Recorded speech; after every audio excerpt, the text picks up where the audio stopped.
Bismillahirrahmanirrahim. Ya sholli wa sallim daiman abada ala habibika khairil khalqi kullihim wal habibul ladzi turja syafa'atuhu likulli hawlim minal ahwali muqtahami ya rabbi alal wudu'i at-tasmiyah kama yusannu awalan ayyanwiyah adalah ketika kamu membasuh kedua telapak tangan ini, itu disunahkan sudah niat wudhu. Ya, tapi ketentuannya adalah kamu tidak boleh hilang niat tersebut sampai kamu membasuh wajah. Jadi intinya ketika sampean melakukan kesunahan-kesunahan wudhu, yang mana kesunahan wudhu itu sebelum masuk pada rukun-rukun wudhu yang saya lakukan. Yang pertama adalah membasuh muka. Itu sudah berhukum sunnah untuk diniati. Misalkan saya memulai wudhu dengan membasuh kedua telapak tangan gini di bawah air. Itu sama sudah sunnah untuk berniat melakukan wudhu. Akan tetapi niat tersebut jangan sampai hilang sampai membasuh muka. Nah, sekali lagi niat itu tempatnya ada di hati, bukan di lisan. Adapun lisan, nawaitul wudu'a li raf'il hadasil asghari fardhalillahi ta'ala, itu adalah sunnah hukumnya. Akan tetapi niat yang menjadi rukun dari sebuah ibadah itu ada di hati. Kata Imam Ghazali, wa mahalluha fil qalbi wa talaffuzuha, melafadzkan dalam lisan itu sunnah. Wa yansilu lan basui sapa wong al-kafaini ing epek-epek loro aidon halimaleh mahuma sertane niat lan tasmiyah lakinnahu lan tetapine wong iku insyaka lamun mamang sapa wong fituhrihima ing dalam sucine kafain fal ghamsu mongko ta ngeblesake fil ma'i ing ing dalam banyu qalilin kang sithik iku yukrahu di makruhake apa ghamsu malam yakun selagine ora tinemu apa ghuslun basui wa tasli sunan nyaping teloni lahu keduwe ghuslun. Maksudnya gini, ghuslul kafain, membasuh epek-epek, membasuh telapak tangan yang dua ini, itu kan hukumnya sunnah. Cuman akan tetapi ketika kamu ragu terhadap telapak tangan kamu ini apakah suci atau najis, kok kayak najis tapi kok kayak suci, itu namanya ragu terhadap kesuciannya. Maka hukumnya makruh kalau kamu memasukkan kedua telapak tangan kamu itu ke dalam air yang mana air tersebut kurang dari 2 kulah. Jadi sekali lagi, ketika kamu ragu, hukum asal membasuh kedua telapak tangan sebelum melakukan wudhu ini adalah sunnah.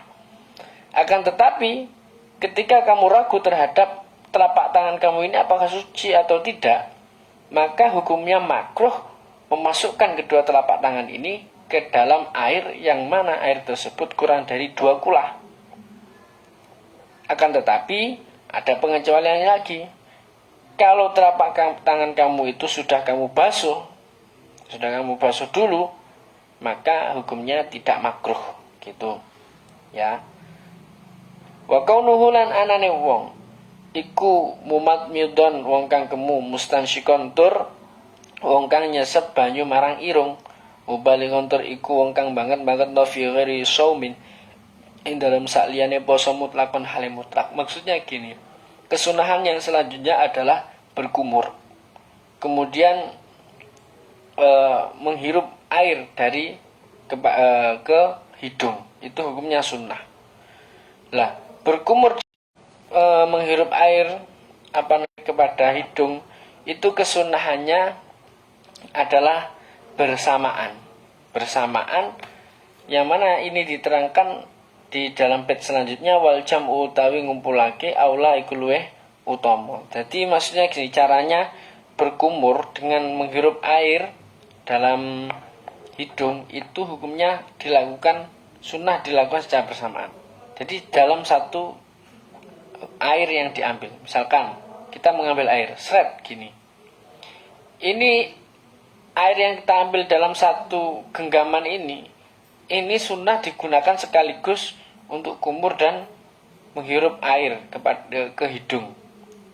Gini terus kumur, akan tetapi jangan dihabiskan, tidak boleh dihabiskan. Terus kemudian sisanya ini dihirup kepada hidung, gitu, dihirup. Nah, terus kemudian sunnah lagi mubalighon, banget no, itu maksudnya apa? Nemen-nemen nih, yang kuat, kumurnya kuat. Namun bagi orang yang bukan berpuasa, terus gini. Bahkan kadang disunahkan gini, mendongak ke atas, terus kemudian kayak gitu. Itu sunnah hukumnya.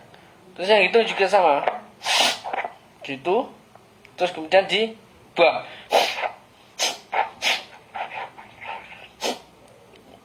Terus airnya dibuang juga. Itu diulangi sampai 3 kali. Jadi dalam satu genggaman airnya itu sudah digunakan untuk berkumur dan menghirup kepada ke hidung. Itu jadi satu. Bukan kok menghirup terus ambil air lagi kemudian untuk kumur. Tidak, tapi satu langsung digunakan untuk kumur dan menghirup ke hidung. Wasalasun lan utawi telu min huruf saking cawukan iku luweh utama. Mustansyiron hale wong kang gebresake itu gini. Nah, seperti itu. Itu sunnah hukumnya. Agar lebih bersih. Cuman ya lagi-lagi kita melihat keadaan sekitar. Kalau kita berwudu di tempat umum itu ya jangan terlalu. Nanti kalau di tempat umum kok ternyata di samping kita ada orang, itu namanya mengganggu. Wong kumur itu membuang air kumuran, bekas kumur itu sunnahnya ke arah kiri. Tuh, ke arah kiri. Akan tapi kalau di arah kiri ini ada orang, maka yang bagus ya ke depan. Gitu. Tetap walaupun sunnah, akan tetapi lebih bagus menjaga perasaan orang. Kadang kita itu lupa demi kesunahan, demi apa, agar terlihat sempurna ibadah kita, tapi kalau mengganggu orang itu tidak lebih baik. Jadi kadang-kadang kita ini sunnah harus dilakukan, padahal satu sisi dia itu mengganggu. Ini tidak baik. Lebih baik meninggalkan kesunahan tapi tidak mengganggu orang. Itu lebih baik seperti itu. Jangan kalau bahasa orang Jawa itu jangan digebiah uyah. Jangan dikatakan pokoknya yang lebih khusyuk, yang lebih serius itu lebih baik. Oh tidak, belum tentu. Kadang kita itu melakukan kesunahan serius tapi ternyata mengganggu orang, itu lebih baik ditinggalkan. Kadang seperti itu. Salah satu yang sering kita itu jarang untuk mengingat dan jarang untuk mengerti itu ketika di warung, di rumah makan atau di warung pinggir jalan gitu. Kadang kita duduk satu kelompok kita, di sebelah kita itu ada kelompok lain, ada orang yang makan lain. Kemudian bicaranya itu seenaknya sendiri. Kadang bahkan bicara yang jorok-jorok itu. Siapa tahu orang sebelah kita itu ternyata jijik dengan pembicaraan kita. Terus kadang kita juga meludah gitu. Gitu.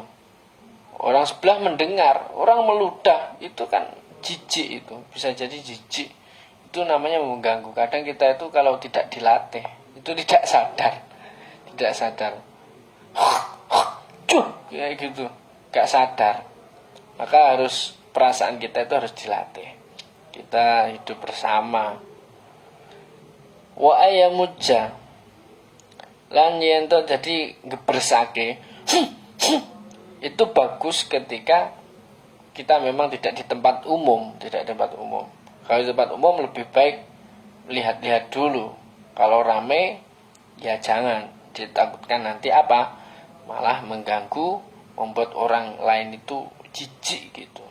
Wa ayamuja yento ngelepehake sapa wong ma ing perkara iktara kang nyiduk sapa man ing ma wa masukul li ra'sihi lan ngusap sekabehane sirahe wong au ma utawa perkara satara kang nutupi apa ma. Maksudnya gini, kadang orang kan sudah terlanjur imamahan pakai udeng. Kalau dicopot repot, nanti pasang lagi, membutuhkan waktu lama. Tapi juga ingin melakukan kesunahan. Terus bagaimana? Maka tidak dicopot itu tidak apa-apa. Jadi ini membahas tentang apa? Wa masukul li ra'sihi, itu hukumnya sunnah. Jadi kalau rukun wudu itu salah satunya membasuh sebagian kepala. Ini mazhab Syafi'i ya, membasuh sebagian kepala itu sunnah. Akan tetapi membasuh seluruh kepala itu membasuh sebagian kepala itu hukumnya fardu, hukumnya rukun. Kalau membasuh sebagian kepala hukumnya rukun, tapi membasuh semuanya ini hukumnya sunnah. Ini kalau mazhab Syafi'i. Rukun pertama, niat membasuh muka, membasuh tangan, membasuh sebagian kepala. Tapi kalau semua kepala hukumnya sunnah. Lah, membasuh kepala gini, seret.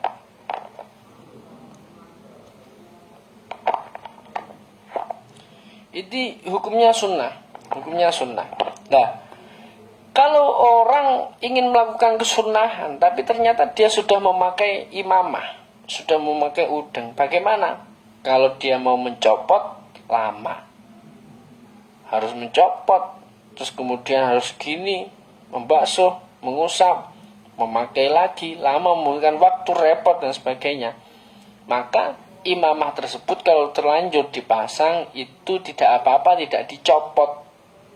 Nanti mengusapnya dengan air itu ya imamahnya. Jadi imamahnya yang diusap dengan air, seret, kemudian digosok gini. Misalkan ini kopiah saya imamah, gini. Nah,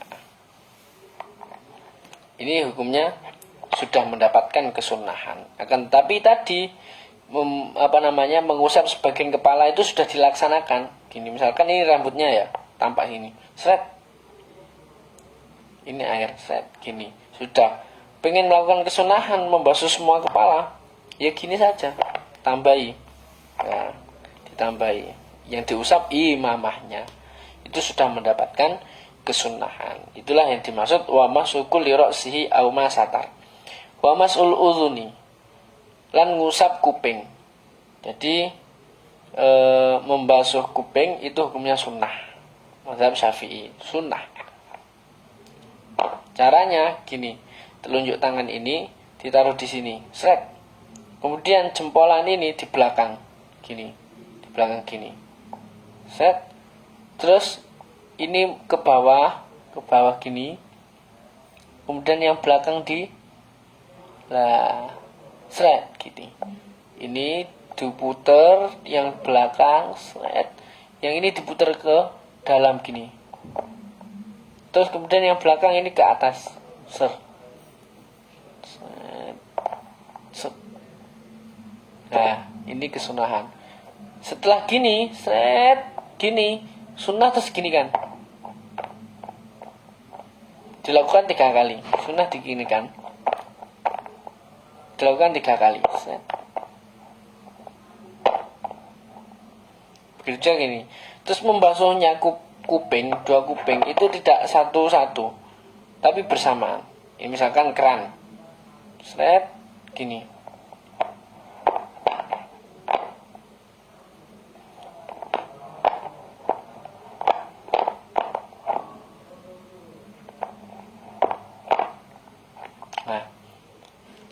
Jadi tidak 1, 2, 3, 1, 2, 3 tidak, tapi bersamaan.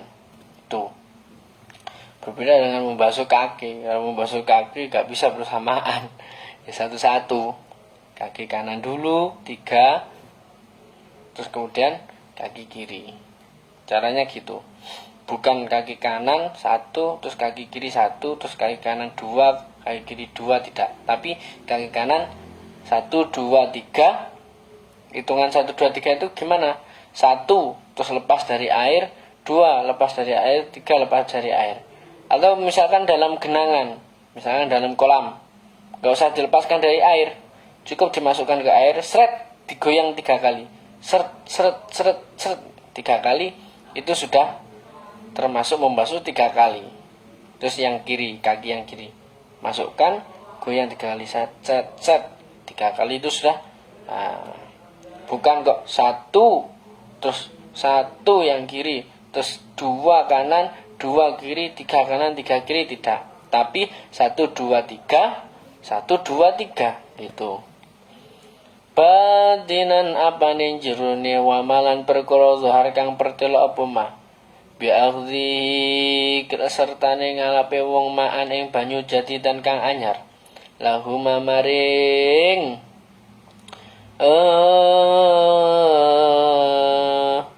lahuma maring wawat ikafai lan nyelehno epek-epek lurune wong ala badnihima ing atasin jero lorone apa mana ya rujuknya.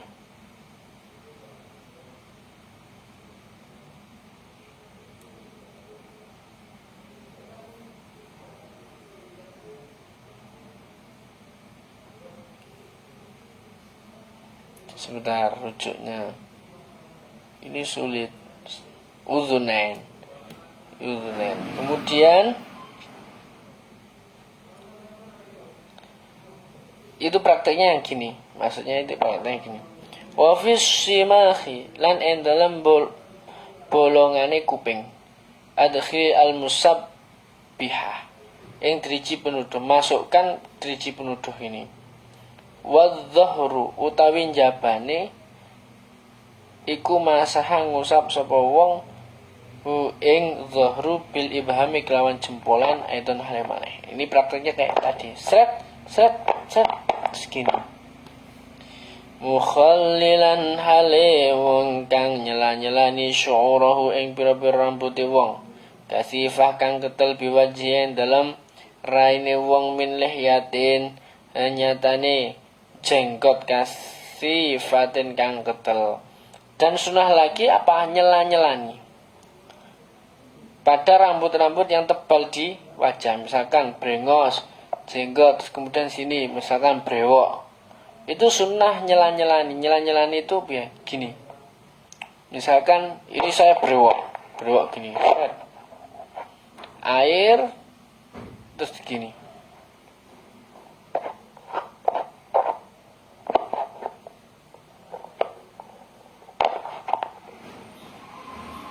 Ambil air.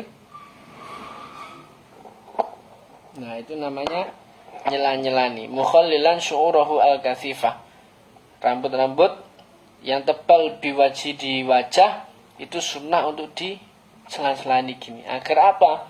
Agar memastikan ratanya air yang masuk di dalam wajah. Wa kharijin lan rambut kang metu saking haddul wajhi. Wa aridin lan godek kasifin kang ketel. Godek itu sini yang tebal itu juga sunnah diginikan. Air set gini. Mak tarki sertane ninggal wong linaf di maring ngipat-ngipatake watan syifilan ngandui. Jadi setelah wudu selesai itu sunnah untuk tidak mengipatkan gini, menghilangkan air. Baru setelah wudu kan basah semua. Sunnah itu untuk meninggalkan gini.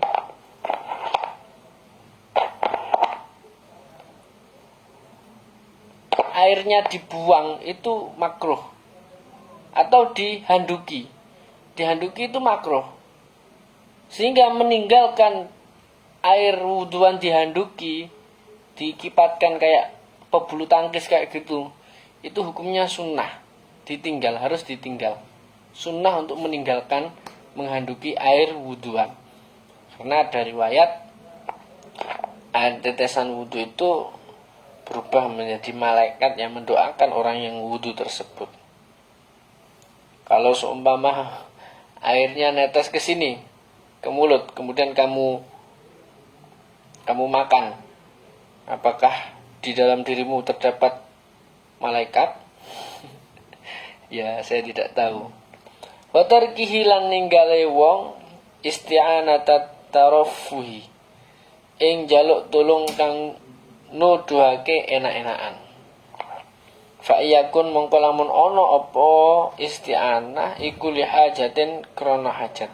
Lam yukrahu mongko ora dimekruhna apa isti'anah. Termasuk kesunahatan wudu lagi adalah dia tidak meminta tolong untuk menuangkan air. Tidak meminta tolong kepada orang untuk menuangkan air. Ya. Tapi kalau itu sunnah, itu hukumnya sunnah. Tapi kalau dilakukan itu hukumnya khilaful aula. Jadi sunnah tidak minta tolong untuk menuangkan air. Tapi kalau dilakukan tidak apa-apa, cuman hukumnya khilaful aula. Khilaful aula itu berseberangan dengan perbuatan yang utama. Kenapa kok itu hukumnya khilaful aula? Sunnah untuk ditinggalkan. Karena itu menunjukkan tarafuh. Tarafuh itu enak-enakan, mencari enak saja gitu. Tidak ada usaha dari orang yang wudu. Tidak layak orang keadaan ibadah itu enak-enakan. Karena kita ibadah harus ada keseriusan, harus ada tekad, harus ada keaktifan diri gitu. Kalau ngesokno ada orang yang tolong tuangkan, kita sambil duduk gini-gini, itu hukumnya khilaful aula karena kita enak-enakan, nggak ada usaha sama sekali padahal kita ibadah. Tapi kalau isti'anahnya meminta tolongnya untuk menuangkan air karena kita memang ada hajat, maka hukumnya tidak apa-apa. Hukumnya tidak apa-apa. Tidak makruh, tidak khilaful aula. Gitu. Wa kaunuhu lan anane wong iku mukhallilal asabi wong kang nyela-nyelani pira-pira drijine. Wa dzakalan utawi tahlilul asabi iku fardun fardu lil iltiwa'in krana gancet mani'en kang nyegasake wudu ulma wusulul ma. Maksudnya gini, nyela-nyelani driji itu hukumnya sunnah, baik dengan tasbih atau yang lain. Akan tetapi kalau jari-jarinya itu raket, ini hukumnya fardu. Kalau jari-jari yang normal seperti ini, ketika membasuh tangan, itu sunnah diginikan. Akan tetapi kalau misalkan jari-jarinya ini agak nempel, misalkan kulitnya ini gini, nggak bisa gini, tapi gini, maka menggosok-gosok di antara jari ini hukumnya fardu. Jadi ketika membasuh tangan menggosok-gosok, nyela-nyelani kalau bahasa Jawanya, ini hukumnya fardu. Kalau jarinya raket gini, nggak bisa gini, nah ini fardu hukumnya. Wa yasululan hasil apa at-takhlilu nyela-nyelani fil yadaini ing dalam drijine tangan loro. Bikaunihi kelawan anane wong iku musyab bikun wong kang ngapurancangake tangan. Musyabiku sinta ini wong kang ngapurancangake tangan loro. Lakin nahulan tetapi ne ono apa tahlil ku yakunu ono firrijlaini dalam sikeloro bikin soril yusra kelawan trijine tangan kiwa minal yadaini saking tangan loro mubtadi'an hale wong kang ngawiti bikin soril yumna kelawan jentian sikil tangan kama khodama kaya oleh mungkasi sapa wong bikin soril yusra kelawan jentian sikil kiwa wilaan kelawan nuli-nuli.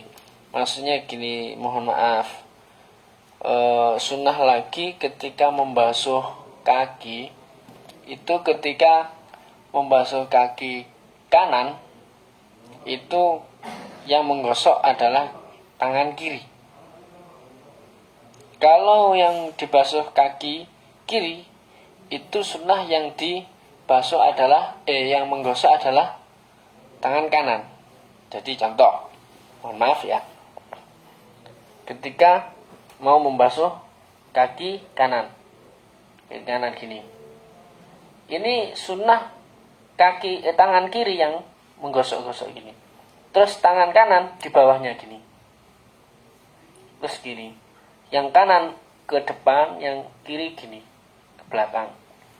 Terus kalau kaki kiri kebalikannya, yang sunnah menggosok tangan kanan, yang kaki kiri, yang tangan kiri di bawahnya gini, set. Terus kemudian ini ke belakang, tangan kirinya ke depan, set, gitu. Nah, itu hukumnya sunnah. Itu hukumnya sunnah. Kemudian musanian hale wong kang ngaping pindhone. Musalisan hale wong kang ngaping teloni. Tasniyah itu hukumnya sudah mendapatkan kesunahan. Jadi melakukan pembasuhan 2 kali sudah mendapatkan kesunahan. Begitu juga dan 3 kali. Misalkan kita akan sudah terbiasa membasuh tangan itu 3 kali. Lah, basuhan yang pertama itu hukumnya fardu. Kalau kita membasuh 2 kali itu sudah mendapatkan kesunahan. Atau 3 kali itu sudah mendapatkan kesunahan. Jadi kita membasuh yang pertama hukumnya fardu, harus. Karena kalau tidak sah wudunya. Tapi basuhan yang kedua itu hukumnya sunnah, basuhan ketiga hukumnya sunnah. Yakinan kelawan yakin. Maksudnya dengan yakin itu apa namanya?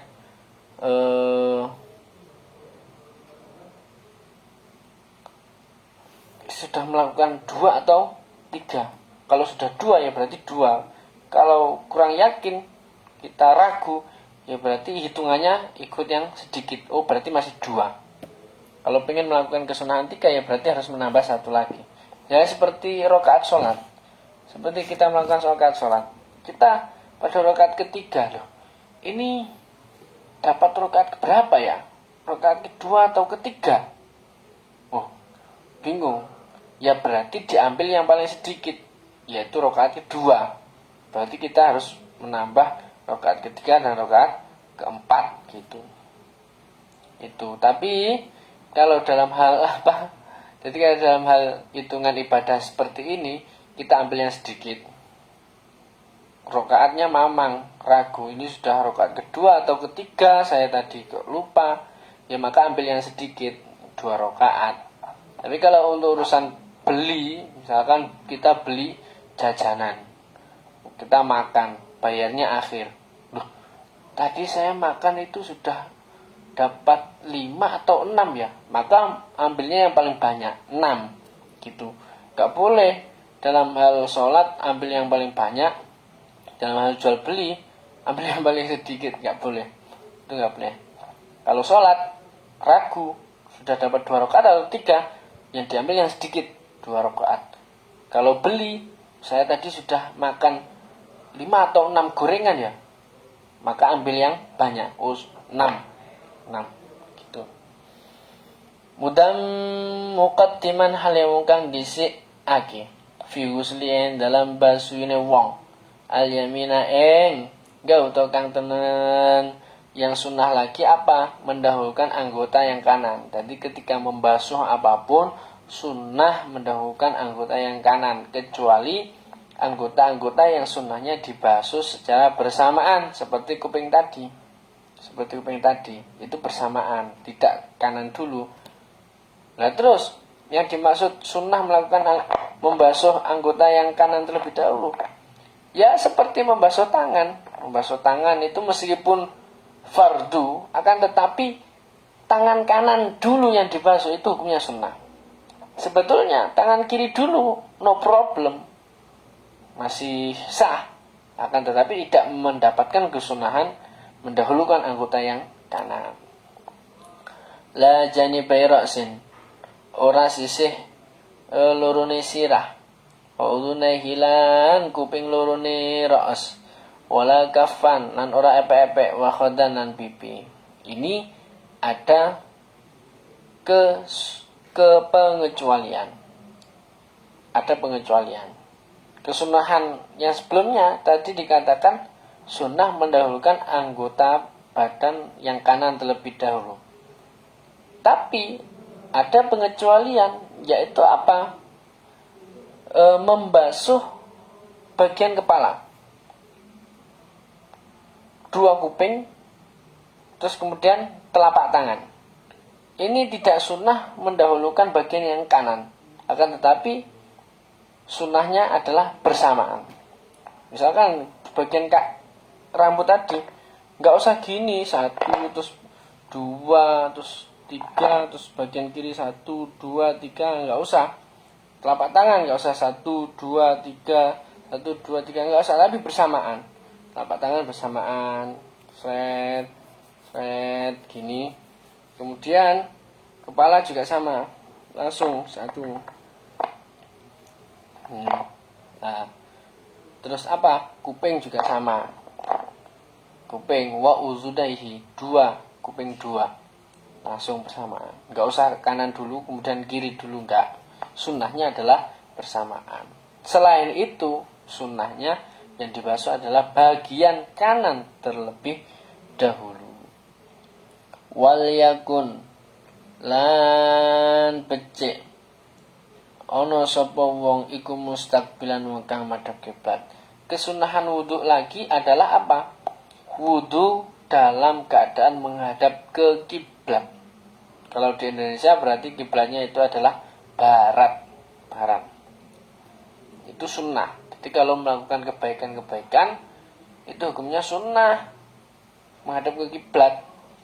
Tapi kalau hal yang buruk, makruh menghadap kiblat. Misalkan meludah itu kita nggak baik, nggak bertata krama ketika meludah ke arah barat, ke arah kiblat, ke arah kiblat. Itu namanya tidak tata krama. Allah menciptakan beberapa arah. Satu yang dimuliakan, yaitu arah kiblat. Kita harus memuliakannya.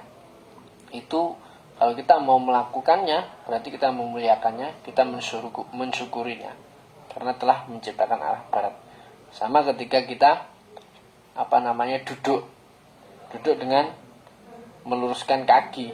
Kita nggak boleh meluruskan kaki ke arah kiblat, ke arah barat. Itu namanya tidak tata krama, tidak menghormati arah kiblat. Meludah, membuang kumur ke arah barat itu tidak menghormati. Nah, dan juga tidak mensyukuri. Allah melarang hewan-hewan yang panjang, ular kobra dilarang, haram. Ular piton haram, semua ular haram. Tapi ada satu yang dihalalkan, yaitu belut. Maka kita memakan belut itu sama saja memuliakan, sama saja mensyukuri Allah. Sama, Allah menciptakan beberapa arah.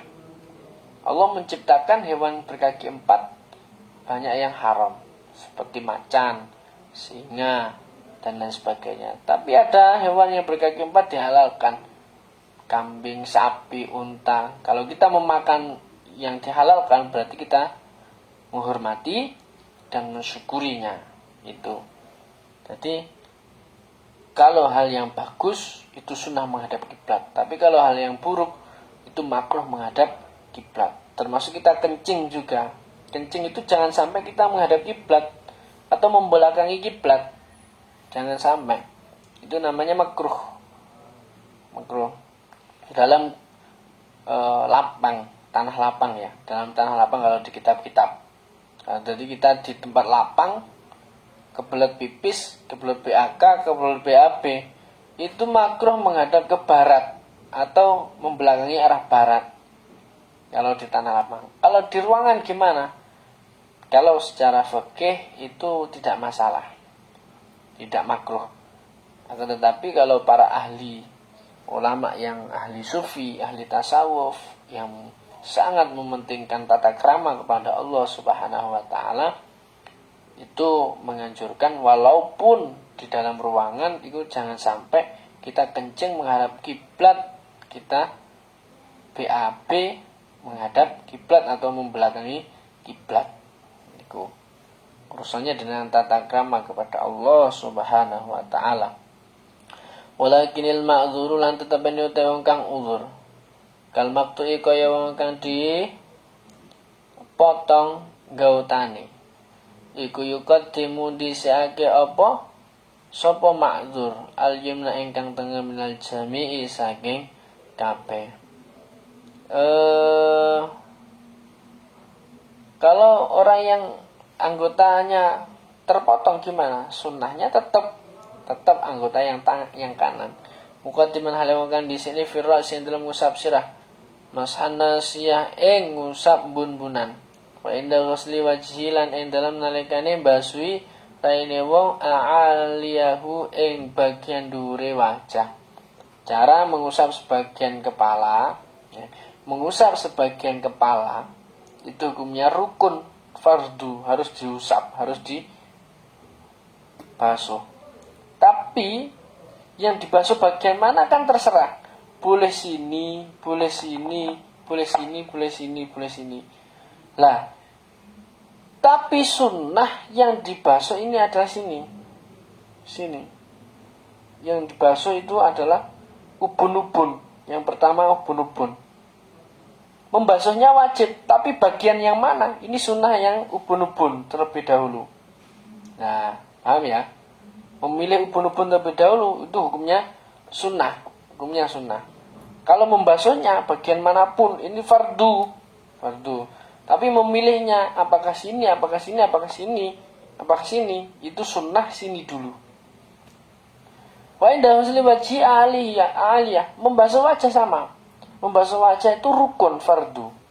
Harus dilaksanakan. Kalau kita tidak membasuh wajah, wudu kita tidak sah. Akan tetapi yang dibasuh bagian sini dulu atau sini dulu itu disunahkan mulai dari bagian atas terus kemudian ke bawah. Nah itu disunahkan. Sehingga caranya gini, kita mengambil air, itu ditaruh gini, terus tangannya gini, ini gini, lagi ambil air, kita agak mendongak ke atas gini, terus ditumpahkan di atas ini, terus tangan kita gini, Nah, itu seperti itu. Itu hukumnya sunnah. Kalau membasuhnya wajib, tapi caranya mulai dari atas itu hukumnya sunnah. Terus kemudian waktu dimatlan becek disekno temen sapa sira asobi ul yadaini ing pira-pira drijine tangan loro alaihi ma ing atase yadaini. Sunnah ketika basuh tangan itu jarinya dulu, jadi gini, misalkan keran ya gini sampai ke sini, sini. Nah, terus sunnah lagi itu diperpanjang. Anggota yang dibasuh banyak. Misalkan kita ketika membasuh tangan, ini dibasuh sampai sini. Sebetulnya sampai siku. Sampai siku itu sudah selesai. Tapi sunnah diperpanjang sampai sini. Karena apa?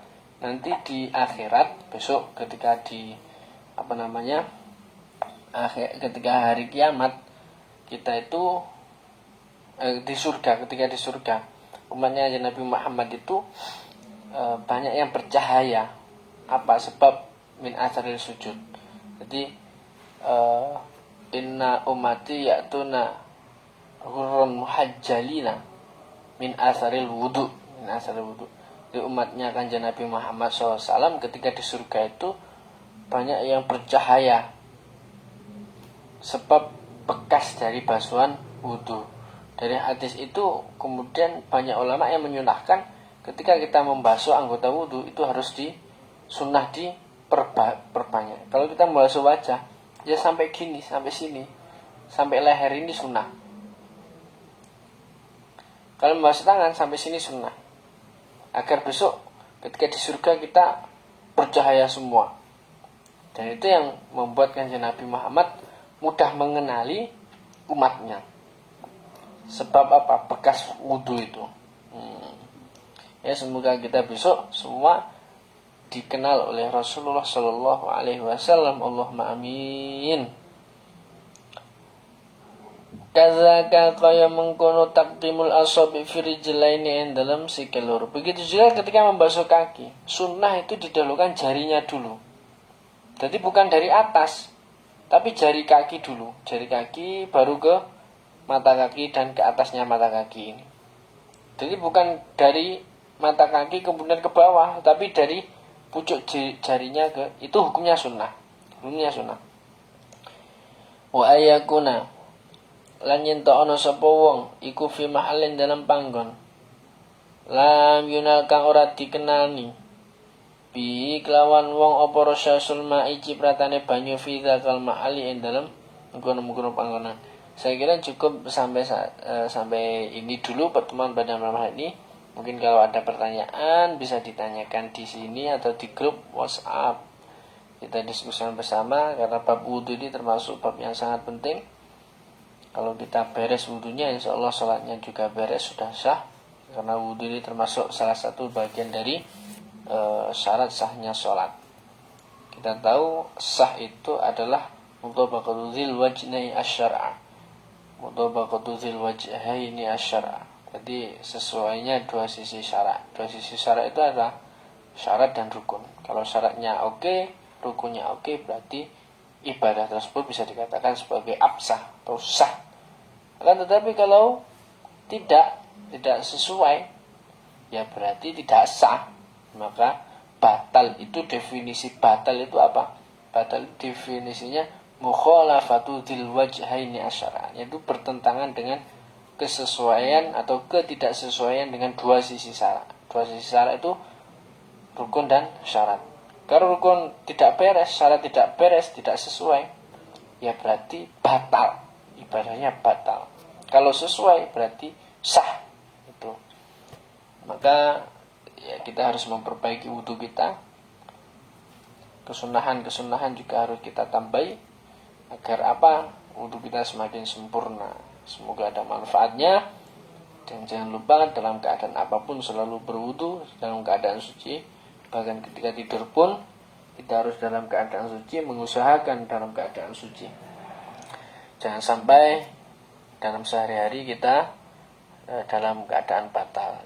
Jadi diusahakan ketika batal kita langsung wudu, batal langsung wudu. Bahkan ketika mau tidur kita harus memastikan juga bahwa kita dalam keadaan suci, kita dalam keadaan mempunyai wudu.